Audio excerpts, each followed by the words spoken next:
विद्वानों ने, काशी के विद्वानों ने उनके ग्रंथ का तिरस्कार किया।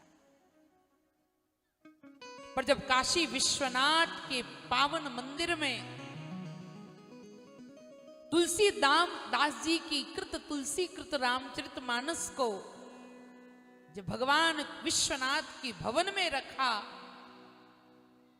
तो प्रातः काल उठ करके देखा तो विद्वान आश्चर्यचकित हो गए।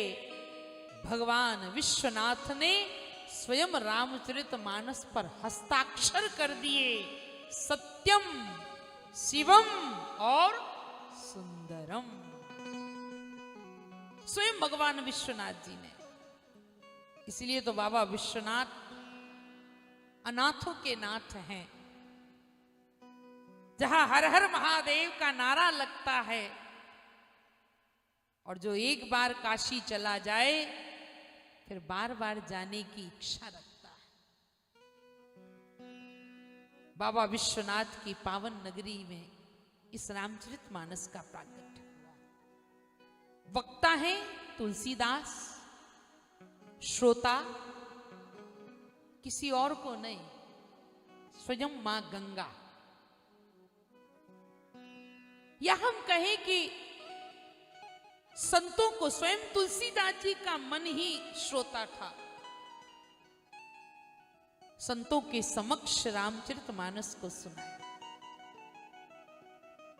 4 वक्ता और 4 श्रोता। दूसरे रामचरितमानस के जो वक्ता,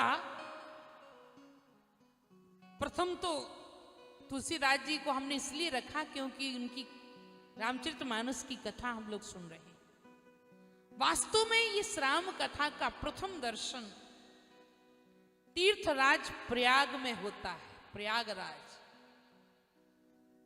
वहां पर वक्ता याज्ञवल्क्य जी महाराज हैं। और इसी माघ मास में अभी बहुत बड़ा मेला लगा हुआ है तीर्थराज प्रयाग में, माघ मेला, कुंभ की तरह। एक माघ मास में वहां पर कल्पवास किया जाता है। सभी संत वहां साधना करते हैं। और याज्ञवल्क्य जी महाराज ने वक्ता बनकर के, भरद्वाज जी ने श्रोता बनकर के इस पावन कथा को श्रवण किया। तीर्थराज प्रयाग, ये भी घाट है रामचरितमानस। तीसरी वक्ता, तीसरी कथा हमारी कैलाश पर्वत पर आशुतोष औरदानी भूत भावन भोलेनाथ भगवान वक्ता हैं और स्वयं जगदम्बा परम्बा राजराजेश्वरी श्री पार्वती जी स्वयं श्रोता है।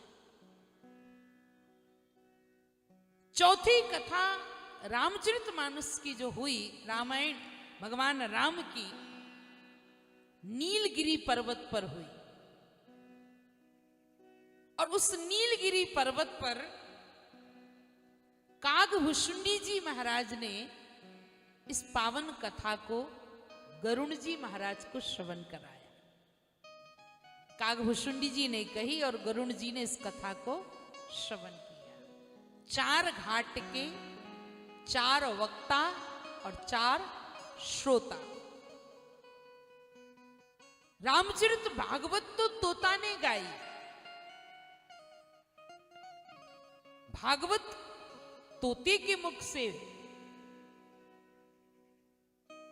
सुख मुखाद, ये भागवत किससे प्राप्त हुई, किसने गाई? शुक ने गाई। शुक माने तोता। पर रामचरितमानस को तोता ने नहीं गाया, रामचरितमानस को तो कौए ने गाया। कागभूषुंडी जी कौए है।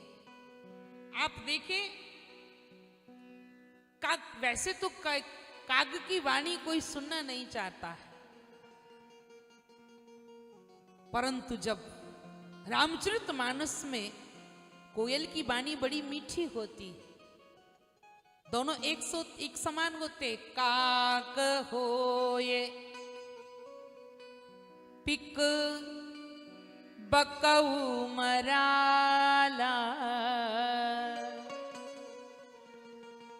मज्जन फल पे खिए तत्काला।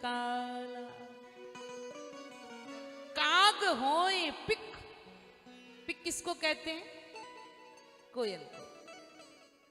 ये भगवान की कथा का प्रताप देखो, कौवा भी कोयल बन जाता है। और जब भुसुंडी जी महाराज वैसे कौवा बोले तो हम लोग पत्थर मार के भगाते हैं, काऊ काऊ करता है। हमारे नर्मदा तट के आश्रम में कौवे बहुत सारे, और हमें सुबह जागना नहीं पड़ता।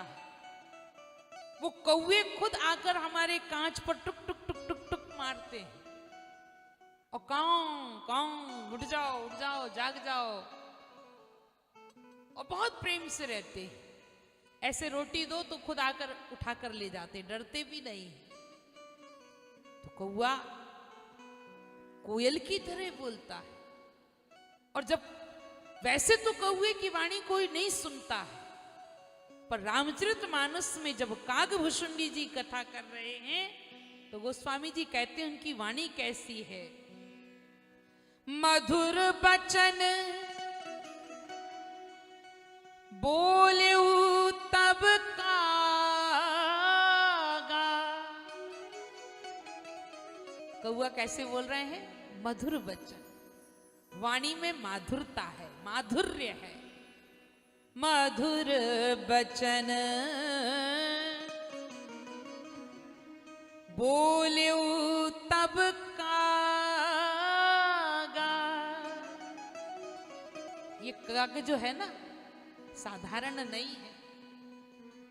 ये काग जो है ना ये अत्यंत बड़भागी है। रामा अवतार में भगवान राम के हाथ से, कृष्णा अवतार में भगवान कृष्ण के हाथ से माखन रोटी ले जाने वाला ये कौवई है महाराज। काग के भाग बड़े, हरि हाथ से ले गयो माखन। रामावतार में भी दूध भात भगवान का लेकर चले जाते हैं कागभूषुंडी जी, क्योंकि कागभूषुंडी जी के इष्ट ही भगवान राम हैं। इष्ट देव, इसीलिए तो भगवान शंकर ने जब राम रूप में भगवान का दर्शन करने गए तो कागभूषुंडी जी को साथ में लिया और भगवती पार्वती से कहा, देवी मैं अकेला नहीं जा रहा हूं, कागभूषुंडी संग हम दो, कागभूषुंडी संग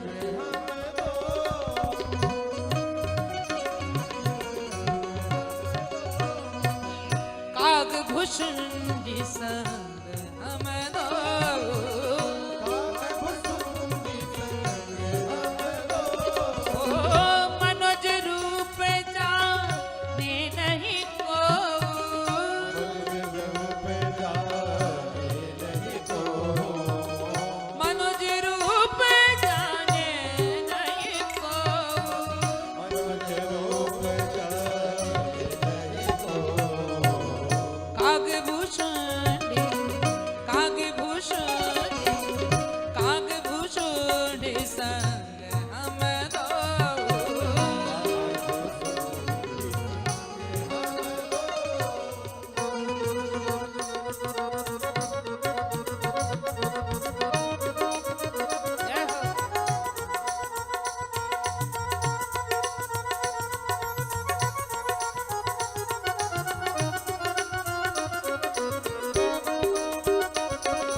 काग भुसुंडी संग हम दो।